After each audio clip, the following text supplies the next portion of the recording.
ॐ भद्रं कर्णेभिः शृणुयामदेवाः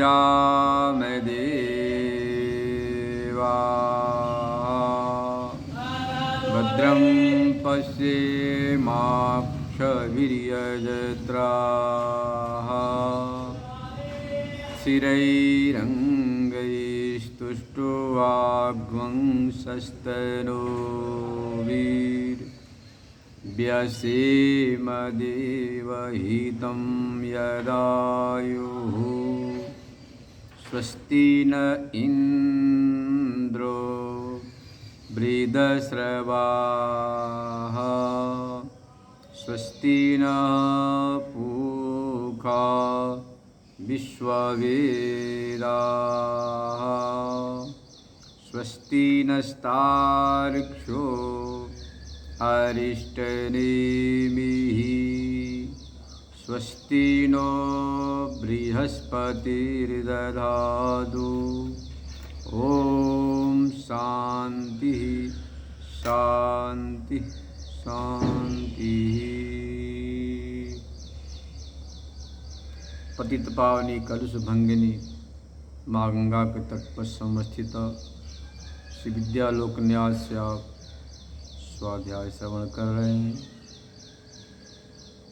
भगवती श्रुति कहती है स्वाध्याय प्रवचनाभ्याम माँ प्रमदितव्यम। स्वाध्याय प्रवचन से प्रमाद नहीं करना चाहिए। जितना भी लोकद्वय का कार्य है, लोकद्वय मतलब इस लोक संबंधी जो व्यवहारिक और परलोक संबंधी जो कार्य है, सारे कार्यों को करते हुए भी स्वाध्याय प्रवचन से प्रमाद कभी नहीं करना चाहिए। ये जो स्वाध्याय प्रवचन है आपके जीवन का एक अद्वितीय पाथेय है और यह आपको सन्मार्ग में हमेशा सचेत रखता है, जागृत रखता है। आप भटक नहीं पाते हैं। संसार में भटकाव के अनेकों रास्ते हैं, अनेकों बातें हैं, अनेक विचार हैं, अनेक चीज़ें हैं, अनेक वस्तुएं, अनेक व्यक्ति भी हैं। यदि आप स्वाध्याय प्रवचन का आश्रय लेते हैं तो आप सजग रहते कि भाई हमें दो श्रुति, वेद, शास्त्र, आचार्य, महापुरुषों के बताए रास्ते पर चलना है। तो ब्रह्म सूत्र के द्वितीय अध्याय के तृतीय पाद का प्रारंभ होता है। अब यहाँ बता रहे हैं कि द्वितीय पाद में श्रुति से विरुद्ध परमत का जो अनपेक्षत्व है उसको वर्णन कर दिया गया। परमत मतलब ऐसे सिख, माध्यमिक आदि जो भी हैं, किसी ने प्रधान को जगत का कारण माना, किसी ने परमाणुओं को माना, किसी ने शून्य को माना। तमाम बातों को उठाकर उसका निराश किया गया ताकि आप भ्रमित न हो। इस पूरे ब्रह्मांड का अभिन्न निमित्तोपादान कारण ब्रह्म ही है। इस बात को दृढ़ता कराने के लिए, निश्चय कराने के लिए आपको उनके मत का दिग्दर्शन करा के खंडन किया गया ताकि आपकी बुद्धि उस कलिल में, कीचड़ में फंस न सके। ये बड़ा भारी हम लोगों के ऊपर आचार्य आदि जगतगुरु शंकराचार्य भगवान को उपकार है जो हम लोग इस कलिल से, कीचड़ से बच जाते हैं। उनका स्पष्ट उद्घोषणा है कि श्रुति कहती है कि जगत का अभिन्न निमित्तोपादान कारण ब्रह्म ही है। जो परमाणु को मानते हैं या किसी ने शून्य को माना, क्षणिक विज्ञान को माना, इत्यादि बातों का निराश किया। इदानीं श्रुतीनां परस्पर विरुद्धत्वात् ब्रह्म कारणत्वादस्यापि अनपेक्षत्वं स्यादिति शंका निराशाय तृतीय चतुर्थ पादों आरभ्यते। इस समय श्रुतियों में जो परस्पर विरुद्ध है ब्रह्म कारणत्वाद से ब्रह्म कारणवाद भी अनिपेक्ष है, ऐसा किसी के मन में शंका हो जाए, उस शंका को हटाने के लिए तृतीय पाद का प्रारंभ करते हैं कि ब्रह्म कारणवाद में परस्पर श्रुतियों का विरोध कहीं आता है कि तस्मै तस्मान आकाश संभूतः, नहीं आता त्रिविध श्रुति, त्रिविध मतलब कि तेज अशीता, तेज से दो को छोड़ दिया आकाश वायु। तो श्रुतियों के परस्पर विरोधी बातों को यहाँ पर अपना खंडन की मतलब कि संगति बैठाई है। न व्यदश्रुते सृष्टि प्रतिपादक वाक्यानां मिथो विरोधात अप्रामाण्यम आशंका परिहर्तुं विचारः। सृष्टि प्रतिपादक जो वाक्य हैं ये परस्पर विरुद्ध हैं, अप्रामाणिक हैं। इस आशंका को दूर करने के लिए विचार को प्रारंभ करते हैं। न वेदश्रुति, यहाँ संशय होता है कि आकाश की उत्पत्ति होती है या नहीं होती है। छांदोग्य में प्रथम तेज से सृष्टि बताई, तत्तेजस्विता, आकाश की सृष्टि नहीं। यदा यदा स्पर्शम द्रव्यम तद्न उत्पत्ति यथा आत्मा, इसी तार्किक का विचार है कि जो इस स्पर्श मतलब स्पर्श से रहित, जिसमें स्पर्श नामक गुण नहीं है, वह द्रव्य उत्पन्न नहीं होता। ऐसे आत्मा, वैसे आकाश हो गया, वायु हो गया, तो जिसमें स्पर्श नामक गुण नहीं वह उत्पन्न नहीं होता है। ऐसे आत्मा, ऐसे आकाश भी उत्पन्न नहीं होगा।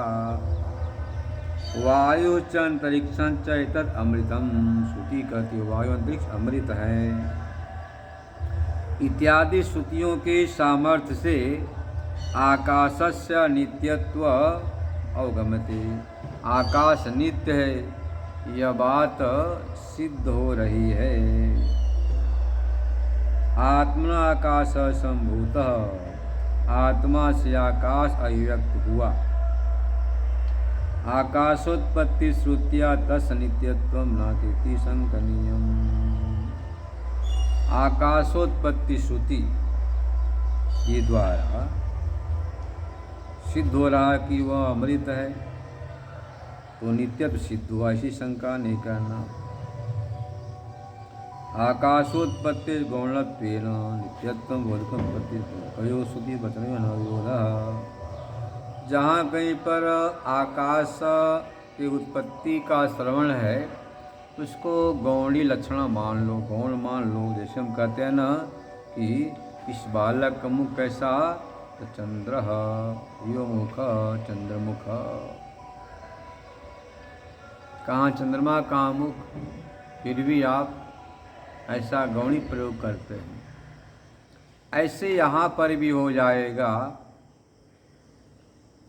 चंद्रमुख के समान। आकाशोत्पत्ति जो कथन है वह गौण प्रयोग है। तस्मात् आकाशो न जायते, पूर्व पक्ष हो गया। सिद्धांती कहता है कि ऐसी बात नहीं है। छांदोग्य में प्रथम स्थान है तेसर श्रवणार्थ, तेसर प्रथम सृष्टि सर्वोत्तम तन्ना। छांदोग्य में भले ही प्रथम त्रिविध सृष्टि के प्रसंग में तेज की सृष्टि है, वायु आकाश का संकीर्तन नहीं किया गया। वायु अग्निति तृतीय श्रुत्या अग्नि सृष्टि क्रम तृतीय तो अगमात। तेज वायु की कही, परंतु तैतरीय में कहा कि आत्मा आकाश संभूतः। आकाशोत्पत्ति श्रुति को आप गौण नहीं कर सकते। तैतरीय उपनिषद में स्पष्ट कर दिया, तस्मात् आत्मना आकाश संभूत, आकाश उत्पन्न हुआ। तो आकाश के उत्पत्ति का जो विधान करती है तैतरीय श्रुति, उसको आप गौण नहीं कर सकते हैं। दूसरी बात है कि एक विज्ञान से सर्व विज्ञान की प्रतिज्ञा भी सिद्ध नहीं होगा, क्योंकि जितने विकार हैं विकर्ण कार्य, उनसे एक को जान लिया सब जान लिए जाते हैं। यदि आपने आकाश को नित्य माना, आकाश के यदि आप नहीं मानेंगे धिक्कार, एक विज्ञान से, ब्रह्म विज्ञान से सर्व विज्ञान की प्रतिज्ञा की सिद्धि नहीं होगी। इसलिए आकाशो न जायते स्पर्शद्रव्यत्वात्मत, ये ठीक नहीं है। बल्कि हम तो कहते हैं आकाश उत्पत्तिमान भूतत्व पृथ्वीवत, ये भी अनुमान हो सकता है। जैसे पृथ्वी उत्पन्न होती है भूत होने से, ऐसे आकाश भी पंचभूतों में आने से और उत्पन्न हो जाएगा। इस प्रकार से अनुमान प्रतिपक्ष दे सकते हैं। इसलिए आकाश उत्पन्न होता है। वियत उतना नहीं उत्पन्न होता, ऐसी बात नहीं। क्यों कि तस्मात् भगवान आकाश संभूता कहा गया है कि आकाश उत्पन्न होता है। अस्ति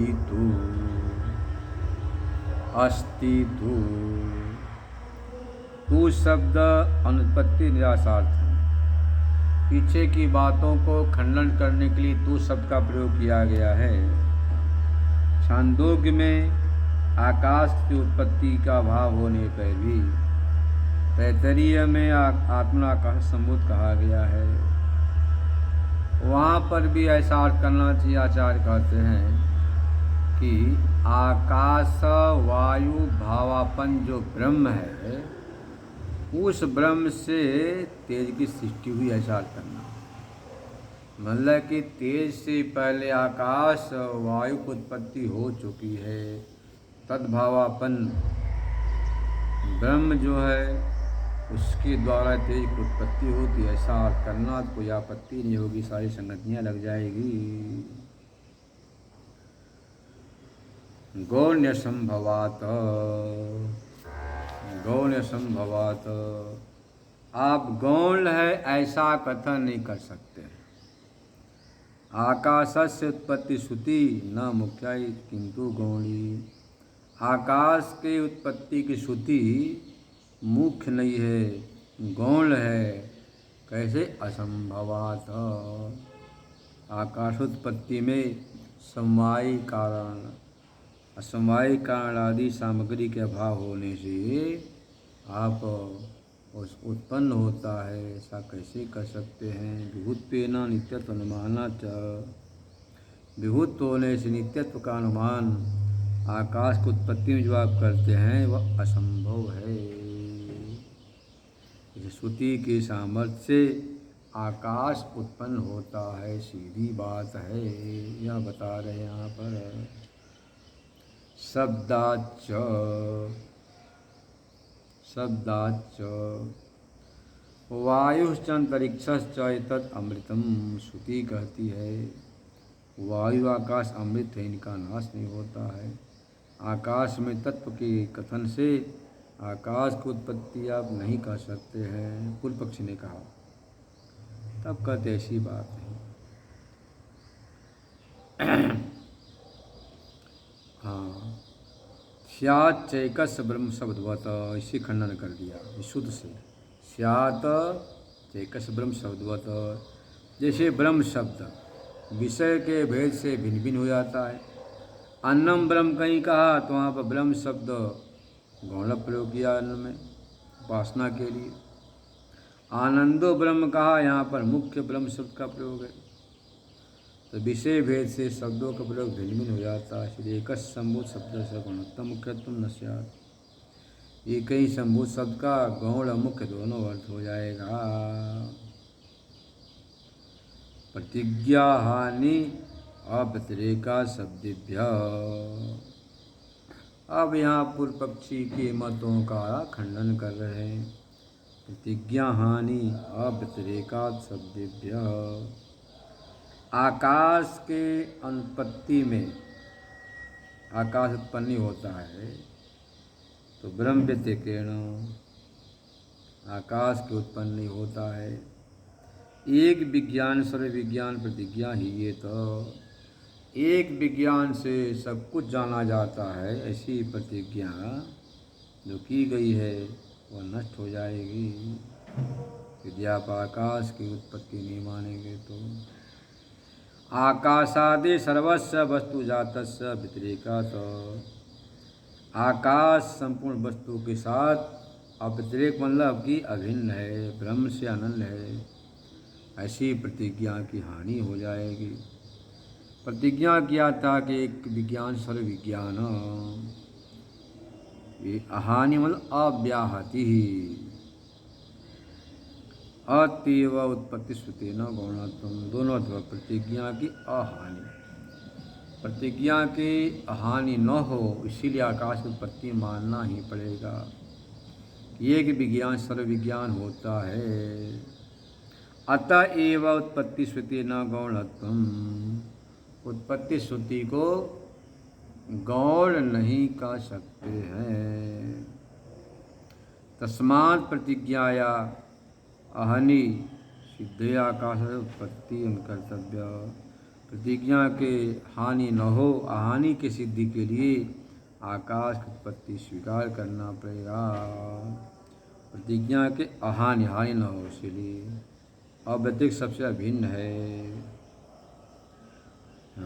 शब्दिभ्य मतलब एतत् आत्मविदं सर्वं, सर्वं खलविदं ब्रह्म तदराज शांतोपासित छांदोग्य श्रुति, ब्रह्मविदामृतम प्रस्ताव ब्रह्म इत्यादि शब्दों के द्वारा भी सिद्ध हो रहा है कि यह जो आकाश है वह उसी चेतन से अभिव्यक्त हुआ, उत्पन्न हुआ। यावत् विकारम तो विभागो लोकवत, यावत् विकारम तो विभागो लोकवत, कहते जो भी विकार है, जितना विकार संसार में, विकार मतलब कि कार्य प्रपंच, वह जो विभाग है, अविकारे ब्रह्मणि विभागो न दृश्यते, अविकारी ब्रह्म में तो विभाग हो नहीं सकता है। लोक कहते स्थिति लोक, लोक में प्रत्यक्षादि विभाग है। एक ही मिट्टी से घट बना, सकोरा बना, कुल्हड़ बना, बाल्टी बना, तमाम खिलौने बने, तो मृत्तिका रूपी कारणात्मना तो भेद नहीं है, परंतु कार्यत्व भिन्न भिन्न है, ऐसे यहाँ पर हो जाएगा। तद्वत आकाश उत्पत्ति उत्पन्न होता है विभक्त होने से घट के समान, अनुमान से सिद्ध हो गया कि जितना विकार है वह भिन्न भिन्न होने से उत्पन्न होता है। आकाश वायु आदि न च उत्पत्ति रहते ब्रह्मणि विभक्तत्व हेतु सत्व विचार संगनीय, उत्पत्ति रहित जो ब्रह्म है उस विभक्तत्व हेतु के होने से विचार होगा, ऐसा नहीं कर सकते भाई। पक्ष में हेतु रहे साध्य का भाव विचार होता है, साध्य भावत वृत्तित्व, साध्य के अभाव में हेतु के रहने का नाम विचार है, वह दोष भी नहीं होगा। आश्रय समान सत्ता के वाक्य हेतु, आश्रय की समान सत्ता विभाग का हेतु होने बना, इसलिए कोई विरोध नहीं होगा। इन बातों से क्या सिद्ध हुआ कि आकाश नित्य नहीं है, आकाश भी उत्पन्न होता है। जैसे पृथ्वी आदि की उत्पत्ति है, ऐसे आकाश की उत्पत्ति है। इस प्रकार से इस लेखन में कहा, एतेन मातृस्वा व्याख्यातः, एतेन मातृस्वा व्याख्यातः, इसी प्रक्रिया से मातृस्वा मतलब कि यह जो आपका वायु है उसकी व्याख्या हो गई आकाश के युक्ति से कि भाई वह भी उत्पन्न होता है। वायु अंतरिक्षं च एतद् अमृतम, अमृत है शेषानतमित देवता यद वायु हो, च वायु नित्यत्वाभ्यासाद, वायु नित्य है। आकाशाद वायु कहा गया है, ती श्रुति वायु जनश्रुति गौड़ी। पूर्व पक्षी कहता है कि वायु की उत्पत्ति श्रुति गौण है, जो वायु उत्पन्न होता है, कहते नहीं होता है। एक विज्ञान सर्व विज्ञान की सिद्धि के लिए सारे विकारों की उत्पत्ति मानना आवश्यक है, इसलिए वायु की उत्पत्ति भी मान लो। पूर्व पक्षी का ऐसे तो ब्रह्म की उत्पत्ति मान लो जैसे आपने आकाश की वायु की उत्पत्ति कही, उसी न्याय से ब्रह्म की उत्पत्ति मान लो। तो कहते नहीं, असंभवस्तु सत्वनुत्पत्ति है, सद ब्रह्म है, उसकी उत्पत्ति असंभव है, अनवस्था दोष होगा। ब्रह्म की उत्पत्ति उससे हुई तो उसकी किससे हुई, उससे उसकी किसकी हुई, इस प्रकार से अनवस्था दोष होगा। श्रुति कहती त्वं जातो भवसि निश्चतो मुख, श्रुति ब्रह्मण उत्पत्ति, श्रुति ब्रह्म की उत्पत्ति को बता रही, त्वं जातो सी भवसी विश्वतो मुखा, न कश्चित जनिता, उसको कुछ उत्पन्न करने वाला नहीं है। हाँ, विरोधवाद हुई है, अनुत्पत्ति को बताती है। शेषा नस्तमित इति देवता यद वायु भी कहा गया है, इसीलिए ब्रह्म की उत्पत्ति बोधक श्रुति को अपेक्षी मान लो और ब्रह्म उत्पन्न होता है। पूर्व पक्ष ने कहा कहते ऐसी बात नहीं है, न तावत् सद्रूपात वस्तु तो ब्रह्मणोत्पत्ति वक्तुम शक्यते, सद्रूप वस्तु जो ब्रह्म है उसकी उत्पत्ति नहीं कर सकते, क्योंकि स्व से स्व की उत्पत्ति संभव है, विरोध होता है। ब्रह्मण सकाशादेव निर्वाच्या उत्पत्ति श्रूयते, तस्मा ब्रह्म के अपेक्षा से ही अनिर्वचनीय जगत की उत्पत्ति सुनी जाती है। जगत कैसा अनिर्वचनीय है, तस्मात् न ब्रह्म उत्पत्ति, ब्रह्म उत्पन्न नहीं होता है।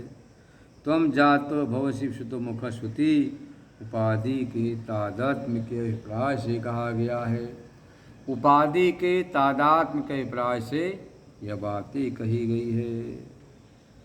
सत ब्रह्म की उत्पत्ति नहीं है, सर्वस्व उत्पत्ति अंगीकारे प्रमाणिक होगा, अवस्था प्रसंग आएगा।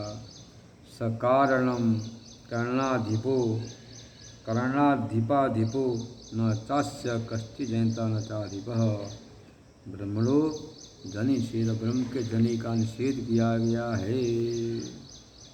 तो नारायण विचार करो, उस ब्रह्म के जनि मतलब उत्पत्ति का निषेध कर दिया गया है, वह शुद्ध बुद्ध मुक्त है। यत उत्पाद्यम तत् अनित्यम, सामान्य व्यवस्था है, जो उत्पन्न होता है वह अनित्य होता है, मिथ्या होता है, वह कभी उत्पन्न होने से नित्य है, मिथ्या नहीं है। सारा प्रपंच उत्पन्न होता है, इस प्रकार से यह अधिकल्प परिपूर्ण हुआ।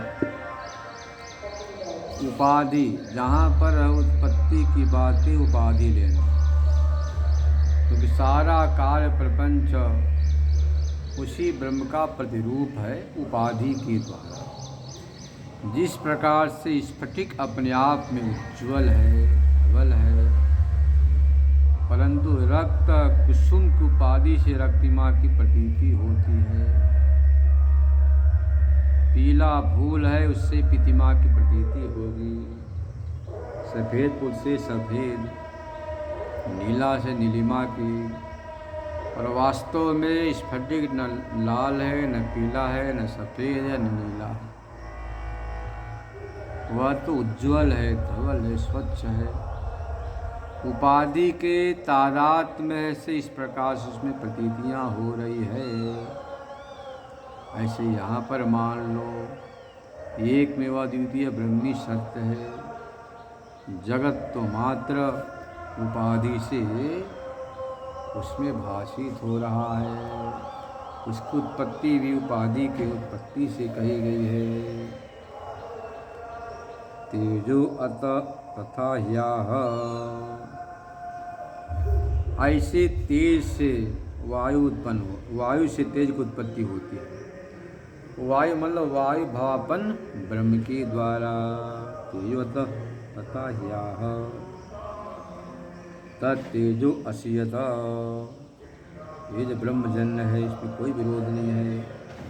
इदम सर्वमस्यत तत्तेजस्यत सर्वम खलुदम ब्रह्म प्रज्ञा शांत उपासित। अनेक श्रुतियाँ हैं जो साक्षात ब्रह्मजन्यम ब्रह्म से जन्य ये बात प्रतिपादित करती है। यहाँ पर वैसे लेना। अब किसी ने कहा भाई आप ऐसा ले लो कि वायु से तेज की हुई, यहाँ सीधा वायु लिखा है, अग्नि है। सिद्धांति कहता ऐसी बात नहीं। उपद विभक्ति कार्य विभक्ति बलियसी ये न्याय है। उपद विभक्ति जहाँ पर कारक विभक्ति हो वहाँ पर कारक विभक्ति बलवान होती है। इसलिए जनी कर्तु प्रकृति जो सूत्र है वहाँ पर आपादनार्थ में पंचमी होती है, तो वायु पंचमी है। वायु से मतलब वायु भावपन ब्रह्म के द्वारा तेज की उत्पत्ति होती है। ये अनिर्वचनीय कथन है। वायु भावापन ब्रह्मजत्वे भी ब्रह्मजन्यत्व न पाया। वायु भावापन जो ब्रह्म में उसी होने पर भी ब्रह्मजन्यत्व का अक्षुण बना रहता है। इसलिए तेजो वायु जन्य बात सिद्ध हो गई। इसी प्रकार से आगे ये बता रहे हैं अपधिकरण आदि बताया गया जो आज निकल श्रवण करेंगे। पांचवा अधिकरण। ओम पूर्णमदः पूर्णमिदं पूर्णात् पूर्णमुदच्यते पूर्णस्य पूर्णमादाय पूर्णमेवावशिष्यते। ओम शांति शांति शांति। श्रावण महीने का ये जो चल रहा है, प्रातः रुद्राभिषेक, सायं विधिवत निराजन। मैं सभी के मंगल की कामना करता हूँ। इस सत्कर्म से, रुद्राभिषेक से और शाम को निराजन जो समहिमन हुआ करता है, आप सभी का कल्याण हो, मंगल हो। मैं भगवान से मंगल और शुभ कामना की कामना करता हूँ। ओम शांति शांति शांति।